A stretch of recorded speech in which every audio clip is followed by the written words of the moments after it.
نوتدونی اولین فروشگاه نوت موسیقی در ایران.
سلام دوست من، شما پیشنمایش این آموزش رو مشاهده کردید.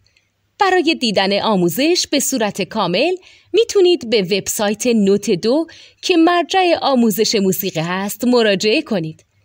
همچنین برای تهیه نوت موسیقی مرتبط با این آموزش هم میتونید به وبسایت نوتدونی که بزرگترین آرشیو نوت موسیقی در ایران هست مراجعه کنید.